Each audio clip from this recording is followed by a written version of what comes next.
Saudara-saudara, ini kita akan bisa membuat pupuk terhebat. Tapi minta maaf, hanya jago kandang. Yang dimaksud jago kandang begini, saya punya program membuat pabrik pupuk di 50 kota. Saya juga membuat program dari 50 kota di setiap desa. Kenapa kok di setiap desa? Banyak orang tanya, Bapak, kalau semua buat pabrik pupuk nanti siapa yang beli? Yang beli adalah warganya masing-masing di desa itu. Yang buat harusnya siapa? Bisa BUMDes ataupun juga bisa dari kepala desa. Kenapa kok harus orang-orang pemerintah yang pegang? Biar aman dulu lah, tidak bergejolak sampai selesai masa jabatan begitu. Nah, kenapa kok harus di tiap desa? Begini ceritanya. Tanah di tiap desa beda nggak kira-kira? Yang kedua, penyakitnya beda atau tidak? Kemudian yang ketiga, kebutuhan nutrisinya beda atau tidak? Nah, karena itu, ini ada satu ucapan yang betul-betul kita harus dengar. Suatu obat tidak akan pernah jauh dari tempat penyakitnya. Jadi kalau saudara sakit di desa Bareng, carilah obat ya di sekitar tanah-tanah Bareng saja. Nggak usah sampai ke puncak gunung Himalaya di Cina. Paham maksud saya? Karena apa? Obat itu tidak jauh dari tempat tinggal kita. Nah, sekarang kita akan melihat satu persatu. Ini kosong mungkin. Saya minta tolong dibersihkan Bu. Ini dia.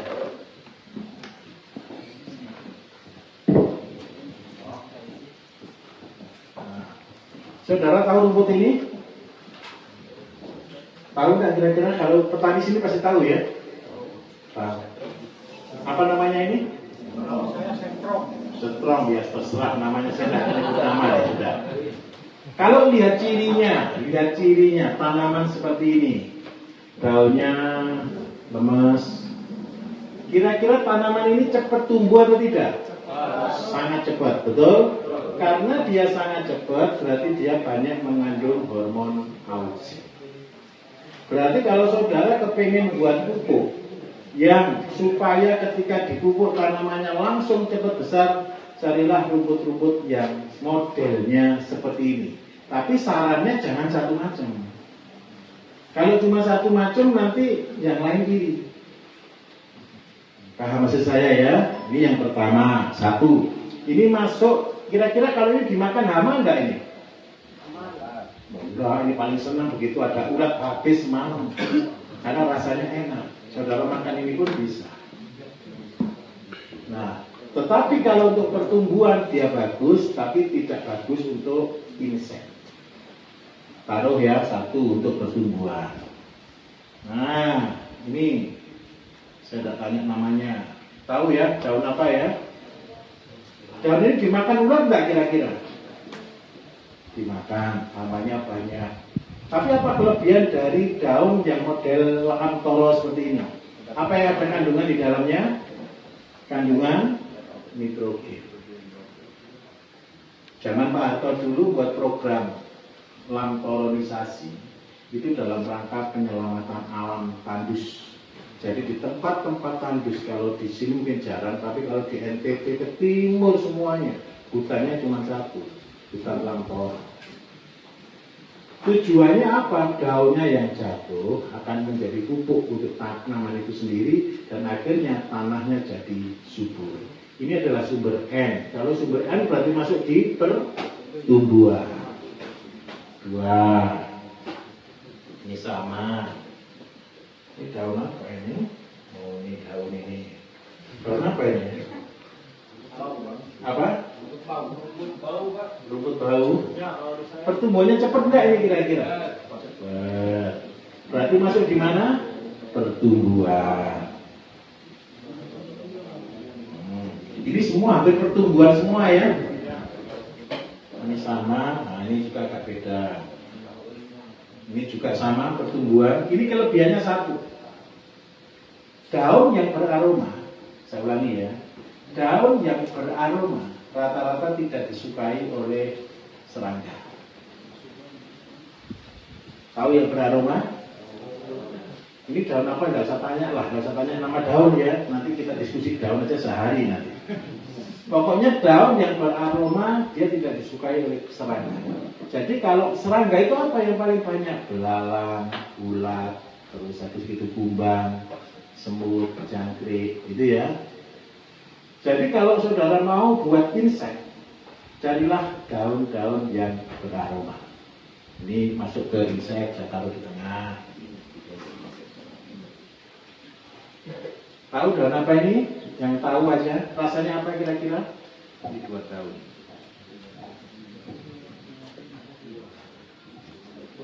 Saudara, yang kedua, cara mengetes tanaman, dicoba makan sedikit boleh. Jangan banyak-banyak, nanti suaranya jadi berubah.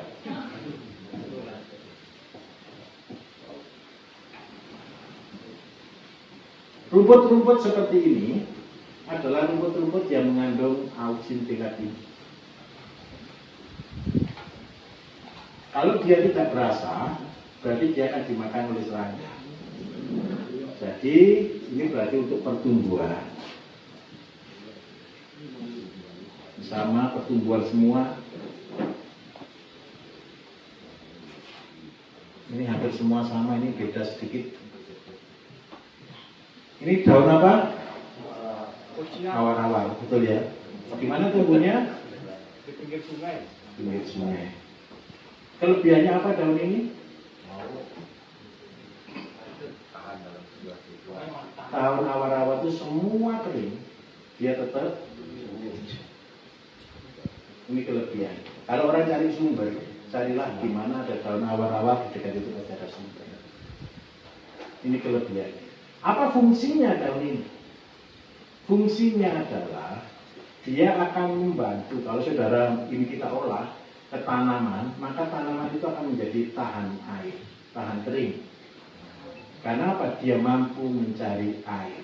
Kalau tidak dapat air dari tanah, dia akan mengambil air dari udara. Ini daun ini. Tahu ya? Berarti saya taruh sebelah bawah. Ini sampai bawah rumput kering ini ngapain? Ini semua sama, saya cari yang beda ya. Ini semua sama. Ini bunga. Ini bayam. Ini apa namanya? Bayam liar ya. Apa kelebihannya dari bayam ini? Saya kasih tahu. Saudara pernah nggak tanam daun bayam ini? Daerah sini sebelumnya pernah nggak kira-kira ada bayam ini? Tidak ada. Kenapa ada bayam ini? Tumbuh sendiri? Tidak juga. Pasti ada yang bawa. Siapa yang bawa? Herbisida. Itu bahan utamanya. Kalau saudara percaya, itu isinya biji rumput. Makanya tidak ada ceritanya. Harusnya coba kita nalar sama-sama. Pernah pakai herbisida di sini? Merek apapun, tidak usah menyebut merek.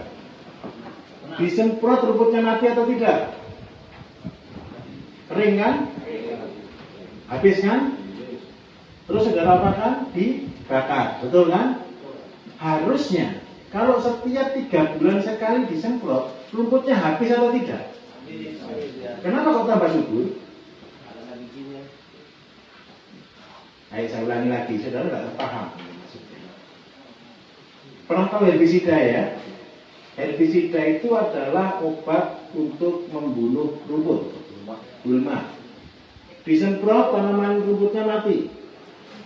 Yang keren satu, begitu sudah selesai dibakar, harusnya tahun depan tambah banyak atau habis kira-kira? Harusnya habis. Tapi kenyataannya obatnya tambah banyak atau tidak nyemprotnya? Kenapa? Dari mana rumputnya? Karena ternyata dari bahannya herbisida dititipi beli rumputnya. Itu bisnisnya orang pintar. Saudara senang rumputnya habis, betul kan? Bisa ditanami. Tahun depan tambah subur rumputnya, betul kan? Belinya lebih banyak atau lebih sedikit? Nah itu bisnisnya orang pintar. Karena itu kita harus ikut pintar. Jangan beli herbisida. pakai cangkul jauh lebih aman. Paham maksud saya? Ada 3 tanaman yang membuat tanah akhirnya muncul. Yang pertama bayam ini, yang kedua bayam duri, yang ketiga putri malu. Putri malu itu bahan untuk pembuatan pembuatan herbisida. Karena itu banyak orang tanya ke saya, Pak, bagaimana cara buat herbisida? Saya tidak akan pernah jawab satu pun. Kenapa kalau saya tidak akan pernah jawab satu pun? Itu nyalahi aturan. Rumput itu harus dibersihkan. Dibersihkan untuk apa, saudara? Dibersihkan untuk dibawa pulang untuk jadi pakanan kambing. Paham maksud saya ya? Baik, kita lanjut lagi. Mana yang belum? Nah ini briefing. Ini tahu rumput apa ya? Ini adalah rumput yang tumbuh di tanah-tanah yang kering. Sama. Jadi ini paling bagus selain dia berfungsi sebagai auxin. Ketika saudara tanam, tanamannya tetap warnanya tetap hijau, dia bisa mengambil air dari udara. Dengan rumput ini pun bisa. Ini penyimpan air.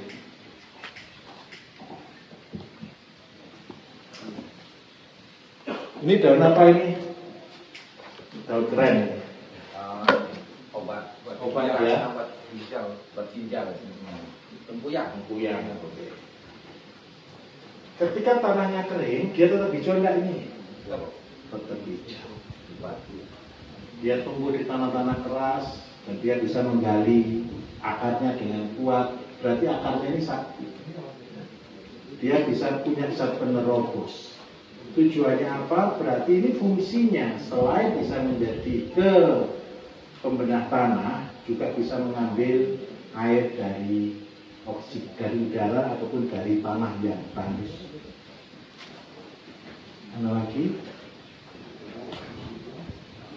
Ini sama semua, tapi jago semuanya.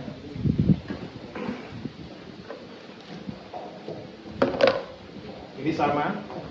Ini tanaman ini tahan kering. Ketika dia kering tetap hidup. Fungsinya apa sih saudara kalau tanaman ini? Begini fungsinya. Saudara tanam jagung. Saudara tanam sayur. Kadang-kadang air kan kurang, betul kan? Apalagi di suhu panas. Ini paling penting saudara buat ini. Nanti laris manis nih kalau buat ini. Kenapa saya katakan laris manis? Ini kita kan masuk gelombang El Nino ya. Kita akan mengalami kekeringan hingga sampai Desember atau Januari. Nah, ketika kita mengalami masa kekeringan, maka tanaman yang kita tanam supaya dia bisa hidup di saat kering, di saat kritis. Berarti kita harus mengambil bakteri-bakteri dari tanaman yang tahan kering. Kita masukkan ke dalam satu tanaman supaya tanaman itu bisa hidup di saat kering. Cuman simpel saja. Nanti kita akan belajar cara buatnya. Ini tahu rumput apa ini? Rumput tepi. Ini untuk buat jamu ya. Bapak-bapak boleh ambil bijinya supaya kuat. Efek ke depan. Kalau ibu-ibu juga bagus untuk hormonal. Jadi kalau ada ibu-ibu, perempuan-perempuan yang menstruasinya tidak lancar, sering dilet, sering sakit waktu menstruasi, boleh makan. Kalau saudara kepingin nggak punya keturunan, kepingin punya keturunan, boleh masak daunnya untuk sebagai obat. Karena apa saudara? Tikus sebelum kawin dia makan rumput ini. Setelah dia kawin, setelah dia makan baru kawin. Karena itu anaknya banyak-banyak.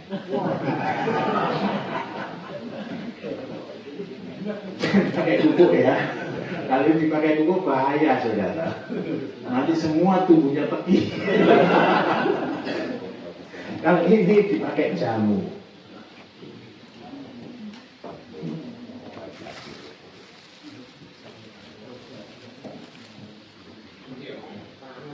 Ini tanaman apa?